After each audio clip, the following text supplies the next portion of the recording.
nga mga chong, marami tayong basketball updates. Dalawa pang PBA teams, binebenta na rin ang prangkisa.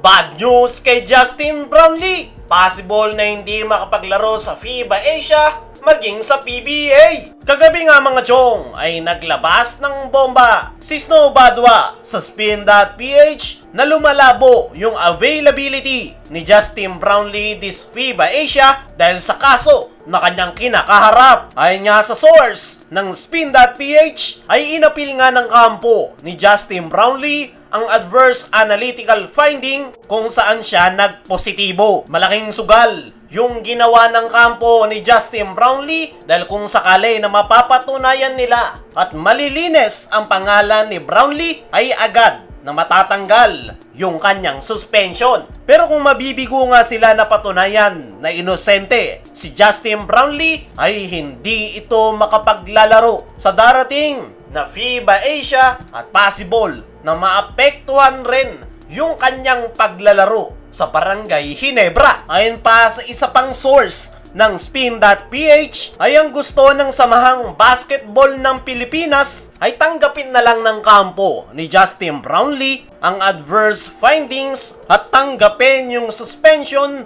para makaabot ito sa FIBA Asia. Dahil as of now, matapos yung uling laro ni Brownlee sa PBA Finals, ay kasalukuyan na itong nasa pangalawang buwan ng kanyang suspension. Pero wala nga rin kasiguraduhan yan mga chong. Dahil eto na nga yung second time na pagpopositibo ni Justin Brownlee. Walang kasiguraduhan kung 3-month suspension pa rin yung ipapataw sa kanya ng FIBA. Kaya naman, hindi natin masisisi yung kampo ni Justin Brownlee na i-appeal o ilaban yung kaso ng nasabing import kaysa masuspinde si Brownlee ng more than 3 months dahil hindi nga siya aabot this upcoming FIBA Asia na gaganapin ngayong August. At the same time, hindi rin siya makapaglalaro sa Barangay Ginebra next season. At hindi magandang balita yan para kay Coach Tim Cone dahil talagang maapektuhan ang ating national team, lalo na't kailangan na kailangan natin si Justin Brownlee. Talagang natapat pa kung kailan FIBA Asia. Apektado nga rin yung magiging kampanya ng Barangay Ginebra dahil possible na hindi ulit makapaglalaro si Brownlee sa kanyang mahal na kupunan. Pero para sa akin mga chong ay malaki yung tiwala ko sa kampo na itong si Justin Brownlee. Hindi nga nila ilalaban ang adverse analytical findings kung alam nilang matatalo yung kanilang appeal. Kumpiyansa nga yung kampo ni Justin Brownlee na malilinis nila yung pangalan ng Gilas naturalized player dahil kumpleto at daladala nila yung mga papeles at prescription ng kanyang mga doktor na magpapatunay na for medical use yung ginawa ni Justin Brownlee, kaya siya nakitaan ng carboxy THC sa kanyang katawan. Hindi nga rin basta-basta yung kampo ni Brownlee dahil kumuha nga ito ng abogado from